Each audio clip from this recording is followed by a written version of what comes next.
Sir మిమ్మల్ని మీరు నాకు తెలిసి ఒక 10-12 ఏళ్ళ దాకా అయ్యి ఉంటుంది.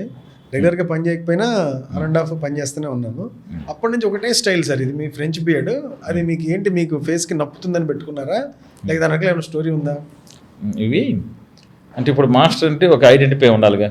ఓకే, ఇప్పుడు ఇలా ఉంటారు అని ఒకటి ఉంటుంది. అది నేను పెయింటర్ని ఫస్ట్ నుంచి, మనం అలా ఉండాలని ఒకటి. అబ్బాయి అంటే ఇంకో ఛాన్స్ ఏంటంటే, నాకు ఈ దెబ్బలు తగిలి ఉంటాయి. అప్పుడు నేను హెయిర్ ఇలా ఉన్నప్పుడు దీన్ని ఇలా కవర్ చేసి, ఇప్పుడు హెయిర్ లేదని కవర్ చేయలేకపోతున్నాను. ఇది దెబ్బలు. అవునవును, అప్పుడు హెయిర్ ఉండేది ఇటు కవర్ చేసేవాడిని. ఇప్పుడు లేదు కనుక కనబడుతుంది.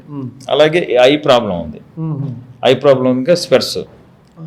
తర్వాత ఇదంతా నాకు అప్పుడు ఫైట్లో ఎన్ని దెబ్బలు దగ్గర ఉన్నాయి, ఎంత చీలిపోతుంది. ఎంత పైన పెద్ద నుంచి చీలి ఉంటుంది. ఇప్పుడు మామూలుగా చేసే ఇదంటే కనిపించదు. మెయిన్ అదొక రీజన్ ఉంది.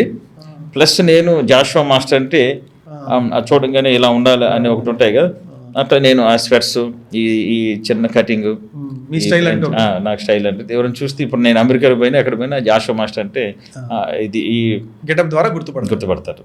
దానికోసం ఈ ఇంజరీస్ అన్ని కూడా ఫైటింగ్స్ లో తగిలినవి. ఫైట్లో తగిలినాయి. కాలు దెబ్బలు సార్, ఫ్రాక్చర్లు ఇవన్నీ ఇంకా రెగ్యులర్ ఇవే. అంటే నిజంగా అవార్డ్స్ అంటే ఇవే మన అవార్డ్స్ అనుకోవాలి. నేను నవ్వుతున్నారు కానీ కొంచెం ఎక్కడో హృదయంకి కొద్దిగా అది అంటే మనకు ఇష్టంగా తగిలించుకున్నట్టే కదా, కష్టంగా ఏమి ఉండదు. మీ ఇంట్లో వాళ్ళు మిమ్మల్ని